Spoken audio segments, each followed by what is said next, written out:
échange des signatures et autres. C'est le même principe qu'il faut avoir. Simplement, autre précision. L'autre précision, c'est que chez nous, il n'y a pas que l'homme qui apporte. Vu qu'on dit que c'est l'alliance de deux familles, entre guillemets. C'est l'alliance de deux canards. Donc il y a l'homme qui apporte, mais la femme en retour également apporte. Parce que la femme accueille l'homme. Quand vous allez chez quelqu'un, vous rappelez des cadeaux. C'est ce qu'apporte l'homme. Et quand vous recevez quelqu'un, vous le mettez à l'aise. Donc, il y a le donner et le recevoir. Donc, l'homme apporte et la femme également apporte. Et il y a des termes qui consacrent ça. Vous pourrez vérifier. Chacun peut vérifier dans sa culture. Mais quand on cherche, par exemple, dans la langue, le lari, vous avez deux expressions pour clairement définies qui fait cette distinction. Donc, ce qu'apporte l'homme, ça s'appelle le longo. Donc, longo, c'est le mot pour dire alliance. Donc, c'est ce qu'il apporte pour former cette alliance. Et ce que apporte la femme, c'est ce qu'on appelle le senda bakuiji. Donc, ce que je donne en retour de ce que j'ai reçu. Donc, on voit que là, il n'y a pas de dot. On ne donne rien pour prendre en charge ni l'homme, ni la femme, etc. etc. Donc, ce n'est pas la dot. Voilà pourquoi je disais que les mots sont très importants parce que le mot véhicule la réalité culturelle d'un peuple donné. Donc si on utilise le mot d'une langue donnée, ça signifie qu'on prend la réalité culturelle de ce peuple et on l'applique à un autre peuple. Donc on voit que même dans la description que je viens de vous donner, il n'y a même pas la logique de la dot derrière. C'est-à-dire qu'on ne donne pas un bien pour prendre en charge ni l'homme ni la femme. C'est des choses qui vont aux familles pour sceller l'alliance. Et aujourd'hui, justement, le dernier point, c'est de dire que ce que l'on entend aujourd'hui, il faut faire très attention, c'est une perversion de ce que faisaient nos ancêtres. Parce qu'aujourd'hui, comme j'ai dit pendant la conférence, les gens sont dans la logique du mariage où on en profite justement pour déplumer le mari. Voilà pourquoi on peut vous demander 1 million pour vous marier, etc. etc. Ça, ce n'est pas dans notre culture. Jusqu'à preuve du contraire, bien entendu. Et voilà pourquoi dans l'introduction, j'ai dit qu'on ne peut pas faire de reconstruction si on n'étudie pas avant tout les traumatismes que nous avons subis. Parce que très souvent, on prend l'Africain aujourd'hui tel qu'il est et on dit, oui, voilà comment l'Africain se comporte. On parlait tout à l'heure pendant la pause avec une dame de la question de l'excision. Aujourd'hui, si vous parlez de l'excision à qui que ce soit, il va vous dire c'est la culture africaine.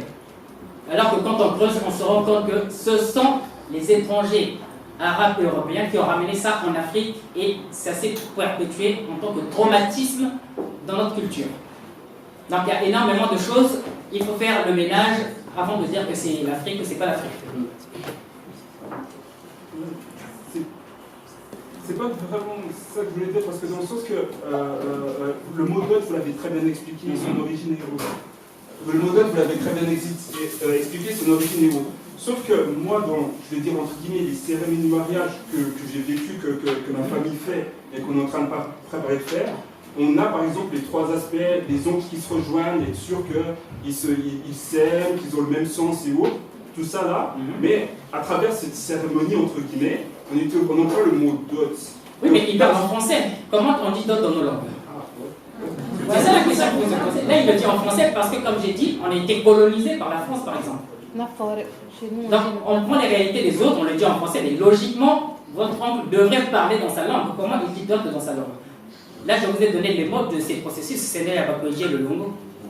Mais le longo, ça signifie, on peut le traduire en français par l'alliance. Et vous voyez, si vous écrivez longo par exemple, pour ceux qui ont lu les travaux de Nsaku et qui connaissent un petit peu l'écriture mangombe, quand vous écrivez longo, quand vous inversez ça, ça vous donne quoi? Ngolo. Donc là, vous avez union, longo c'est union, et ngolo, en kikongo, c'est la force. Donc à travers le longo, on crée la solidarité, la force entre deux communautés. Je ne sais pas si...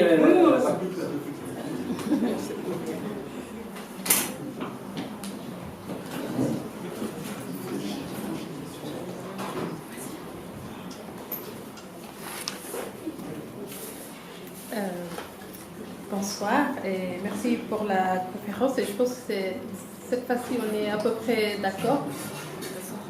Cette fois-ci je pense qu'on est à peu près d'accord. Et en ce qui concerne le kidnapping par exemple, c'est quelque chose qui existe chez moi, dans ma culture Peul. Mais c'est les deux personnes s'aiment et la famille n'est pas d'accord. C'est-à-dire que la famille n'arrive pas à trouver des points d'accord pour le mariage. Du coup, les deux décident, l'homme décide de kidnapper la fille et comme ça, les familles sont obligées de consentir au mariage. Et ensuite, les mariages forcés. Et je pense que les mariages forcés, ça existe quand même maintenant beaucoup en Afrique. Vous direz que c'est à cause des choses qui sont étrangères à l'Afrique, qui sont venues, qui ont fait qu'il y a des... Et j'aimerais bien savoir votre point de vue là-dessus et puis surtout les solutions qu'on peut apporter à tout ça. Et le féminisme. Oui. Je pense que vous savez que je suis féministe et du coup, je pense que vu qu'on a quand même été influencé beaucoup par comme vous dites, par l'islam, par la culture occidentale et tout ça, il y a quand même des problèmes que peut résoudre le féminisme en Afrique. J'aimerais bien votre point là-dessus. Et puis, surtout la polygamie, vous en pensez quoi? Et comment, c'est quoi les origines de la polygamie en Afrique? Merci. Alors, une question. Sur le kidnapping chez les Peuls, comme j'ai dit, comment ça se passe chez nous, on voit que ce n'est pas compatible à ce qui se passe chez nous. Parce que là, j'ai parlé du cas du Congo. Chacun peut faire le tour dans sa culture, dans ses langues, pour retrouver exactement les mêmes réalités. Alors, les cas de kidnapping dont on parle chez les Peuls, ça arrive dans des cas où il y a une influence quelque part. Là, on voit que ça ne se marche pas, donc c'est même pas suivre cette cérémonie-là dont j'ai dit. Donc, il y a une influence quelque part. Laquelle, là, il faut l'étudier. Donc, si l'autre kidnappe, déjà, on voit qu'il n'y a pas de kidnapping dans le sens de mariage. Pourquoi? Parce que vous venez de me dire les deux scènes. Et donc, ils se sont choisis. Là, le problème, c'est au niveau des familles. Alors que le kidnapping, tel que décrit là, c'est un kidnapping concret. Je vous rencontre dans la rue, je vous mets dans ma voiture et puis c'est fini. Donc, on voit déjà qu'on ne peut même pas appeler ça kidnapping, il faut trouver autre chose. Donc, il y a déjà ça. Pour le cas du mariage forcé, j'en parle entre autres dans cet ouvrage. Ce sont des apports étrangers. Comme j'ai dit au départ, je ne sais pas si vous avez suivi, vous avez reçu le grand frère José de Nascimento ici, qui vous a parlé de la méthodologie. Et comme j'ai répété en répondant à la première question, il y a énormément de choses que l'on fait aujourd'hui qu'on croit être d'origine africaine, alors que ce sont des stigmates d'un processus de violence qu'on a subi depuis plus de 2500 ans. Parce que très souvent, on néglige cette somme de violence depuis l'Égypte. Ça fait, voilà, l'Égypte a été détruite. Si on compte à partir de l'Égypte jusqu'à aujourd'hui, c'est plus de 2500 ans. Et jusqu'à aujourd'hui, ces violences continuent. Donc très souvent, on sous-estime l'impact psychologique de ces violences-là sur nos communautés. Donc il y a des communautés qui ont ces traumatismes, et ces traumatismes sont devenus une réalité dans leur quotidien, sans pour autant que ce soit des réalités de chez nous. Donc, les traumatismes ont balayé ce que nous faisions, et ça a pris la place. Donc, le cas de l'excision dont j'ai parlé, par exemple, il y a plusieurs autres cas. Donc, le mariage forcé ne fait pas partie de nos affaires, puisque, comme j'ai dit, j'ai par exemple cité les sources que j'ai citées qui sont dans ces livres. On voit que partout, depuis l'Égypte pharaonique jusqu'à aujourd'hui, enfin, du moins, dans ceux qui sont restés culturellement authentiques, la femme doit consentir à son mariage. Elle est libre de dire oui ou non. C'est pas papa ou maman qui va dire tiens, je te trouve un mari dehors et tu es obligé.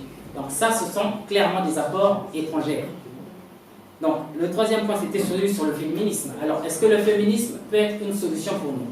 Alors, moi, j'ai pour habitude, c'est une méthode de travail, de remettre les choses dans leur contexte culturel.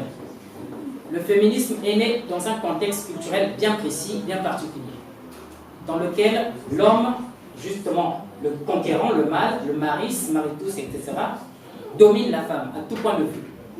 Donc la femme a développé des frustrations, et c'est ce qui a donné du point de vue historique, si vous lisez un petit peu ce qu'on appelle les Amazones, ce sont des femmes à l'époque qui se coupaient les seins pour tirer à l'arc et pour ressembler à l'homme.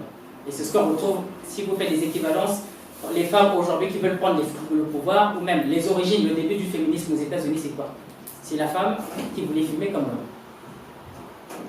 Non, mais la femme n'est pas l'homme. C'est ça le problème. Donc le féminisme est né, bref, ça ce sont des débats, mais le féminisme est né dans un contexte culturel de violence de l'homme sur la femme. Alors, si vous dites que vous allez faire du féminisme en Afrique, il faut remettre ça aussi dans le contexte culturel de chez nous. Est-ce que chez nous, la femme subissait des violences? Si on dit qu'elle ne subissait pas des violences, il faut donc retrouver le coupable qui a fait en sorte qu'aujourd'hui, l'homme africain devienne violent. On le subit, les femmes le subissent aujourd'hui quand même. Ah oui, mais à cause de quoi? C'est la question que je pose. C'est-à-dire qu'il ne faut pas régler les conséquences, il faut régler la cause. Quelle est la cause de cela? Pourquoi aujourd'hui, je marche correctement sur mes deux pieds, je vais dans la rue, il y a une voiture qui me fauche, je perds ma jambe, et vous dites, oui, bon, la voiture n'est plus là, remarchez sur vos deux pieds.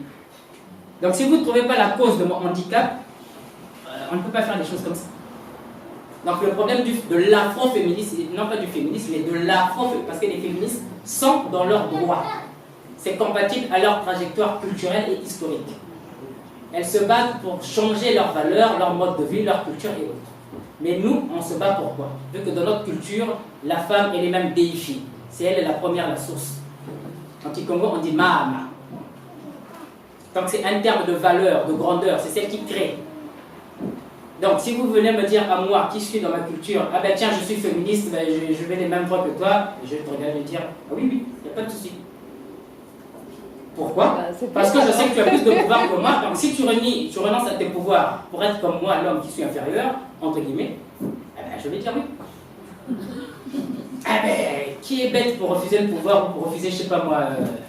Donc le problème de l'afroféminisme, non pas du féminisme, mais de l'afroféminisme, c'est celui-là. C'est que les femmes africaines croient que les réalités sont universelles. C'est le féminisme africain en fait, c'est pas l'afroféminisme. C'est l'afroféminisme. Parce que le féminisme n'a pas été créé par des européen, c'est essentiellement européen. Voilà. Le féminisme africain, il n'y a pas de féminisme africain parce que l'Afrique n'a jamais inventé le féminisme. Aucune femme africaine, montrez-la moi, a inventé le féminisme.